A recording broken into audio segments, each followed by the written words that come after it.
Bapak, Ibu, dan saudaraku yang saya kasih dalam Tuhan Yesus Kristus, kita seringkali menjadi heran ketika melihat ada orang-orang yang kita tidak pernah menyangka atau tidak pernah memikirkan bahwa orang itu akan menjadi pengikut Kristus, apalagi menjadi pelayan Kristus. Misalnya contoh Rasul Paulus ya. Awal mulanya kita mengenal Rasul Paulus dengan nama Saulus, yang mana ia adalah pemimpin gerakan para orang Yahudi yang muda atau gerakan pemuda Yahudi, pemimpin pemuda orang-orang Yahudi yang mengerahkan massa untuk mengejar-ngejar orang-orang yang mengikuti Yesus. Bukan hanya ngejarnya, tapi juga yang ditangkapnya, dianiaya, bahkan dipenjarakannya. Kita tidak mengira kalau pada waktunya kemudian ia menjadi pengikut Kristus yang setia, bahkan mengabdikan seluruh hidupnya pada Tuhan Yesus Kristus. Jadi masalah siapa yang akan menjadi orang yang percaya kepadanya, pengikutnya, pelayannya, kita memang menginginkan, mengharapkan, atau bahkan kita tidak menyangkakan. Namun bagi barang siapa yang memperoleh kasih karunia-Nya, ya tidak ada seorang pun yang dapat menghalangi, tidak ada seorang pun yang dapat merintangi, tidak ada seorang pun yang dapat mencegahnya. Bagaimana orang itu kemudian menjadi pengikut Kristus, pelayan Kristus, bahkan abdi Yesus Kristus yang sangat luar biasa. Mengapa? Karena seseorang menjadi mengenal Yesus adalah semua semata pekerjaan Allah dalam Roh Kudus, dan Tuhan Yesus Kristus berkenan menyatakan dirinya kepada barang siapa yang dikehendakinya. Dalam perjalanannya ke Damsyik, ketika Paulus mengejar-ngejar orang ke sana, di tengah perjalanannya itulah kemudian Paulus dijumpai oleh Tuhan Yesus Kristus. Dan pengalaman itulah yang membuat Paulus mengalami perubahan yang luar biasa. Sejak saat itu ia mengenal Yesus Kristus dan dia menyerahkan diri hidupnya kepada Yesus Kristus.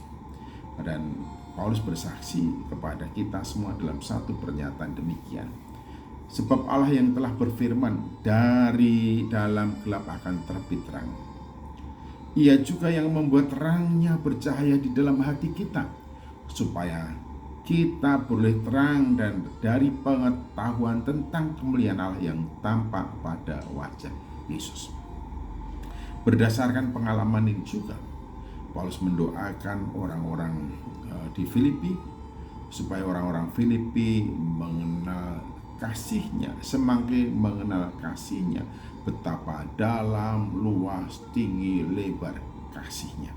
Mengapa? Karena mengenalnya, mengenal kasih-Nya itu adalah limpahan kasih karunia atau anugerah Allah di dalam Yesus Kristus. Oleh karena itu di dalam 2 Korintus pasal 4-6 dikatakan, dari dalam gelap akan terbit terang ketika Allah membuat terangnya bercahaya di dalam hati kita, di dalam hati manusia yang diinginkan dan dikehendakinya untuk menerima Dia.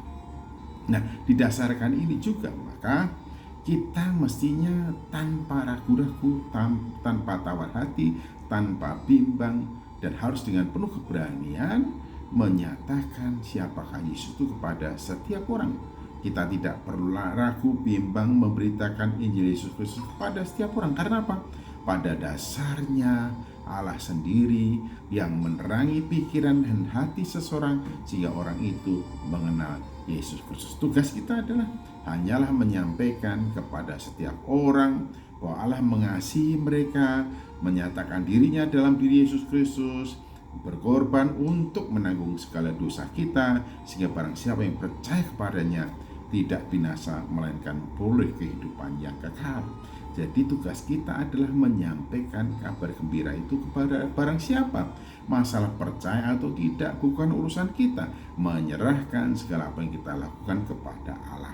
Sebab kita bekerja berkarya memberitakan Injil di bawah pimpinan bimbingan Roh Kudus Allah sendiri yang akan menerangi hati setiap orang, setiap insan yang dikehendakinya untuk menjadi mengenal Yesus, percaya kepada Yesus Kristus, menjadi pengikut Kristus, dan menyerahkan hidupnya kepada Tuhan Yesus Kristus Salah satu contohnya adalah Paulus, si penganiaya itu kemudian menjadi pemberita Injil yang sangat hebat, yang militan, dan menyatakan, mengungkapkan komitmen dalam satu statement yang sangat terkenal hingga sekarang ini, dan menjadi parameter bahkan diikuti oleh para pemberita Injil.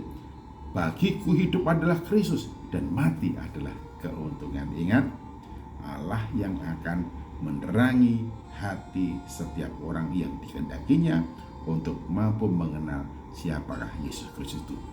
Jangan pernah takut tawar hati untuk memberitakan Injil Yesus Kristus. Tuhan Yesus Kristus memberkati. Amin.